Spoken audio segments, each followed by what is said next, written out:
soir-là, alors que Rose venait de disparaître, j'ai reçu un appel téléphonique. Je me suis alors assis contre le mur. Triste et déprimé, je regardais ses affaires. Triste et déprimé, je regardais ses affaires qui étaient posées sur la table en face de moi. Les lumières étaient encore allumées. Je me suis alors levé et j'ai éteint mon GSM. J'ai rangé mon GSM, j'ai éteint mon GSM.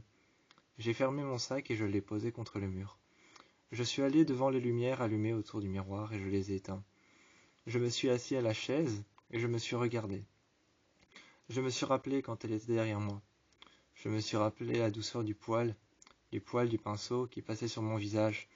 Je me suis rappelé l'odeur des maquillants qu'elle utilisait pour me maquiller. Je me suis rappelé l'odeur des maquillants qu'elle utilisait pour me démaquiller. Je me rappelais de certains moments avec elle.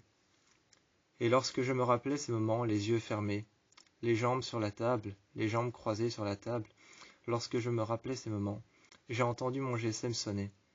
Je l'ai entendu sonner et je l'ai pris. J'ai hésité 5 minutes, la main au-dessus de mon GSM avant de le prendre. Finalement, j'ai joué de mes doigts, un petit peu.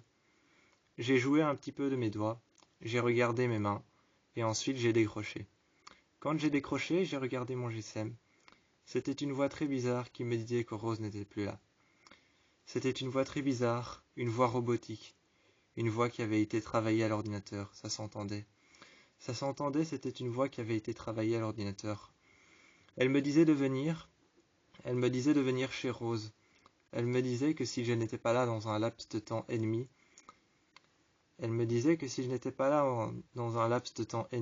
X ou Y, Rose mourrait.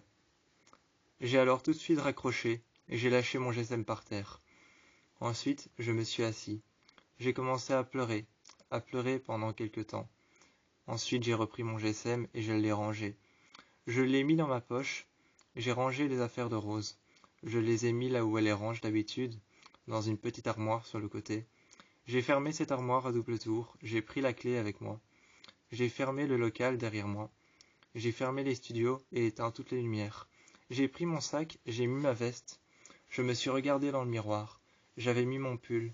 J'avais fermé la tirette de mon pull. J'avais mis la capuche de mon pull noir au-dessus de moi.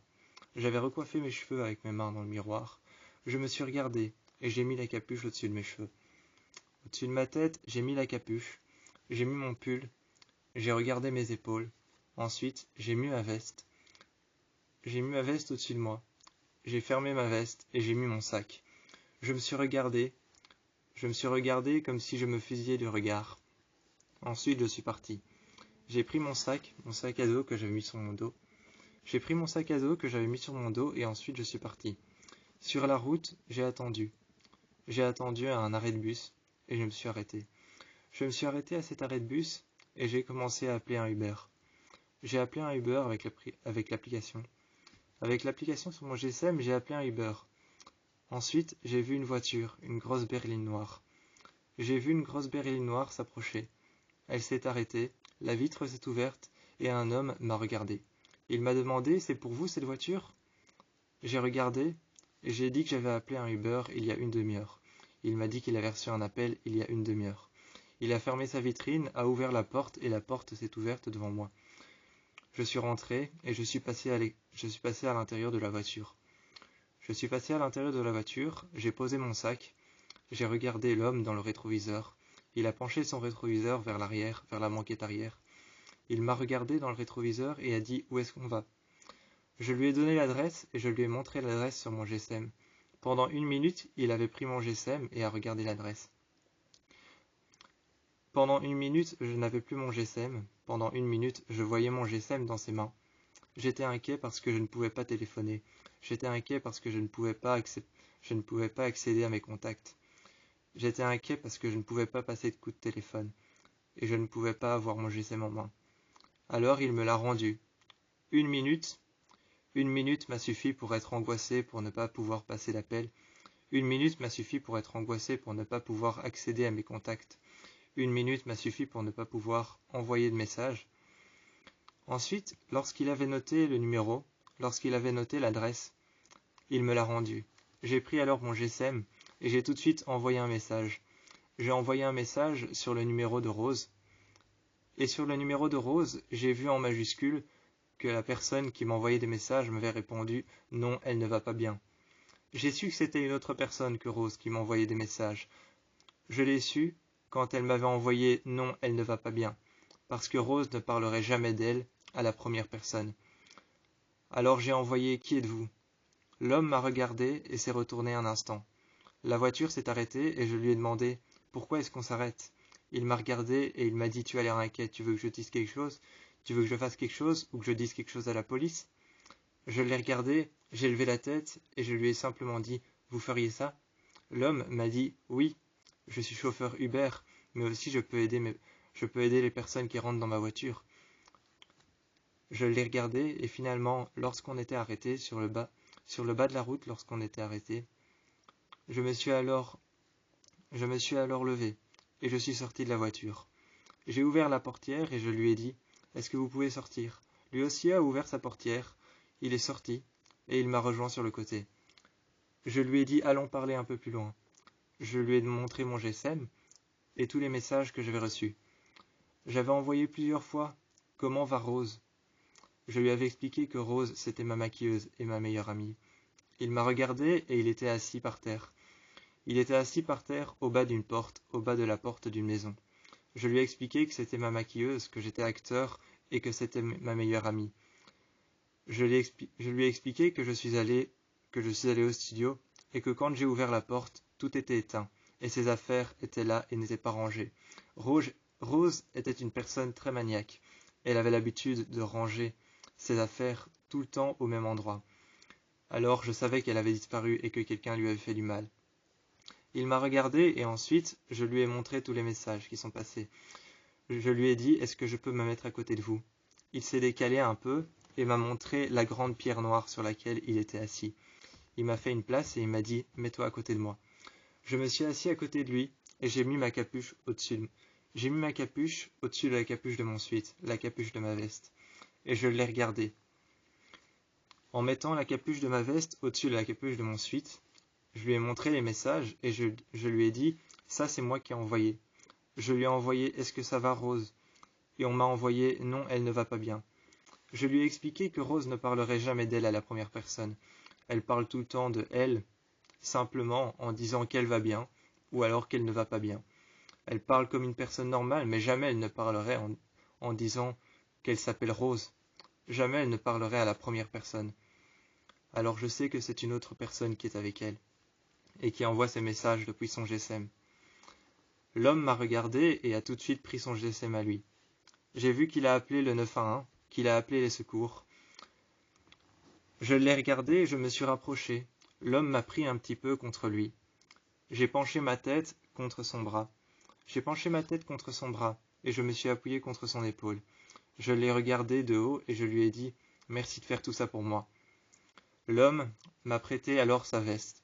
Il m'a prêté sa veste et il m'a dit « Tiens, je te la confie pour ce soir ». À l'arrière de la voiture, je portais sa veste et je l'avais remercié de ce qu'il avait fait. Il y avait une patrouille qui avait été envoyée, une voiture de police, une voiture de patrouille, et plusieurs patrouilles de police avaient été envoyées à son domicile. Lorsque je suis arrivé, son domicile était entouré de 3 voitures de police, d'une ambulance et même d'un camion de pompiers. Il y avait un camion de pompiers, il y avait 3 voitures de police sur le côté, et il y avait 3 autres voitures de police sur le côté. Je voyais les sirènes bleues et rouges qui étaient en train d'illuminer sa maison, et sa maison était complètement dans le noir. Lorsque je suis arrivé, il y avait mon manager. Il m'a saisi par le bras et m'a lancé dans une pièce vide. C'était un placard. Il est rentré avec moi et il m'a regardé. Il m'a accroché les mains. Il m'a pris par l'entrejambe et il m'a jeté par terre. Il m'a pris par l'entrejambe et m'a saisi la jambe et m'a jeté par terre. Je suis tombé par terre et il m'a saisi les pieds. Il m'a tiré vers lui et m'a posé sur le lit. Il m'a attaché les pieds, il m'a attaché les mains. Il m'a attaché les pieds, il m'a attaché les mains. Il m'a attaché les pieds au lit, il m'a attaché les mains au lit, et je ne pouvais plus bouger. Il a alors mis son doigt sur mes lèvres et m'a dit « Chut ». Il m'a regardé et ensuite a posé une nouvelle fois son doigt sur mes lèvres. et il m'a dit « Chut, chut, ça va aller ». Je l'ai regardé et j'avais envie de le tuer. Il s'en était pris à Rose. Rose était partie depuis bien longtemps et avait fermé la porte derrière moi. Je me suis levé et j'ai regardé Rose et je lui ai dit en criant « Ne pars pas ». Elle s'est retournée et elle a dit « Je reviens ». Fermant la porte derrière elle, j'avais hurlé. Il m'a alors pris par la main. Il m'a pris par la main, par le poignet et m'a tiré vers le bas. Il avait défait les sangles avec un couteau et avait alors mis son couteau sous ma gorge.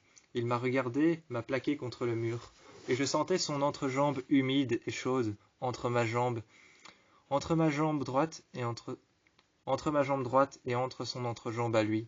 Je sentais son entrejambe gauche, mouillée et humide et chaude, qui se pressait contre moi, qui se serrait contre moi. Je sentais ses énormes mains sur ma gorge me tenir. Je sentais ses énormes mains contre mes côtes descendre de plus en plus au niveau de mon bassin, descendre de plus en plus au niveau de mes fesses, et puis descendre de plus en plus au niveau de mes cuisses. Je sentais ses mains qui montaient au niveau de ma jambe. Je sentais ses mains partout sur mon corps. Ensuite, Rose est arrivée avec un agent de police. L'agent de police a ouvert la porte, l'a pris par l'arrière, et ensuite, je l'ai vu. J'ai vu son regard dans la voiture de police. J'ai vu son regard dans la voiture de police. Quand j'ai vu son regard dans la voiture de police, il m'a regardé lui aussi. Il m'a souri, et sur le moment, je ne savais pas quoi dire. Assis sur le lit, Rose est venue à côté de moi, et elle m'a dit en me prenant contre elle, elle m'a dit « Je ne t'abandonnerai plus jamais, plus maintenant ». J'ai regardé Rose et je lui ai dit merci. Et je lui ai dit merci de faire tout ça pour moi. Rose a dit qu'elle ferait toujours quelque chose pour moi. Toujours, dans n'importe quelle circonstance. Je l'ai regardé et l'agent de police qui avait emmené mon manager à l'intérieur de sa voiture lui avait attaché les mains. Il lui avait attaché les mains et lui avait attaché les jambes. Il lui avait attaché les jambes, attaché les mains. Avec deux grosses menottes qui lui avaient attaché les jambes, j'ai regardé comment il l'avait attaché et il me l'avait montré. Il était arrivé et il faisait de petits pas vers moi. Il faisait de petits pas vers moi. Avec deux grosses menottes, il lui avait attaché les cuisses. Avec deux grosses menottes, il lui avait attaché les cuisses. Deux grosses menottes en métal qui se rejoignaient. Deux grosses menottes en métal qui se rejoignaient et qui étaient attachées l'une à l'autre. Il n'y avait pas de chaîne, juste deux grosses menottes en métal qui se rejoignaient, attachées par une sorte d'écrou.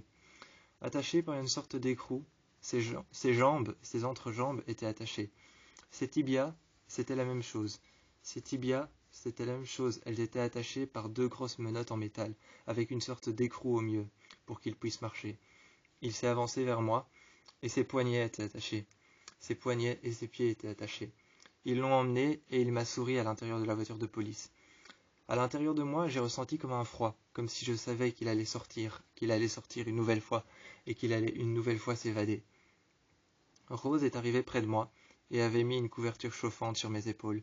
Elle avait vu les marques dans mon cou, elle avait vu les suçons sur mon cou, sur ma nuque. Sur ma nuque, elle avait vu les marques. Sur mon cou, elle avait vu les marques.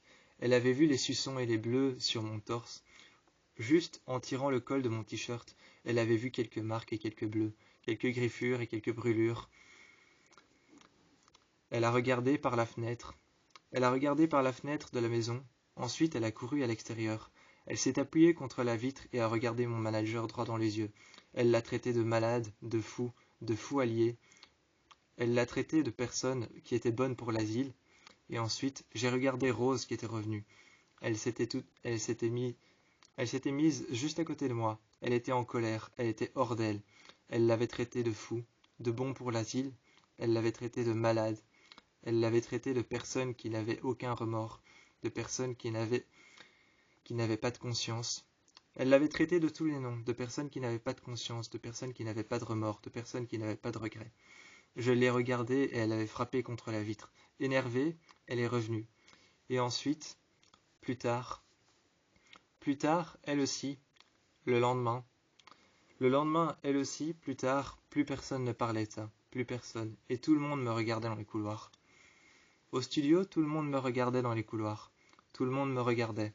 La production, les PDG de la série,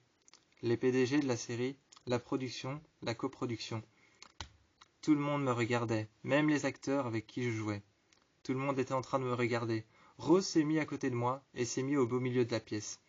Rose m'a pris par le bras, s'est mis au beau milieu de la pièce et a dit « Ça va aller? Vous voulez le regarder encore un peu plus ?» Et elle m'a mis devant elle. Elle a dit « Ça va aller? Vous voulez le regarder encore un peu plus ?» Elle a crié que je n'étais pas un objet. Et ensuite, elle m'a prise avec elle dans le local. Elle m'a maquillée et elle m'a dit « C'est bon. » Par contre, une fois que j'étais à la porte et que j'allais l'ouvrir, elle m'a dit « Attends, tu vas pas sur le plateau tout seul. » Elle m'a amené alors sur le plateau. Elle m'a tenu la main et m'a amené sur le plateau. Elle m'a regardé et elle a dit « J'ai juste peur pour toi. Tu ne vas pas sur le plateau tout seul, dorénavant. » Je l'ai regardée, je lui ai souri. J'ai fermé la porte. Et j'ai vu son sourire juste derrière la porte.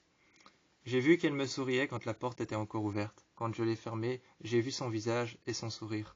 J'ai fermé la porte et je suis allé sur le plateau.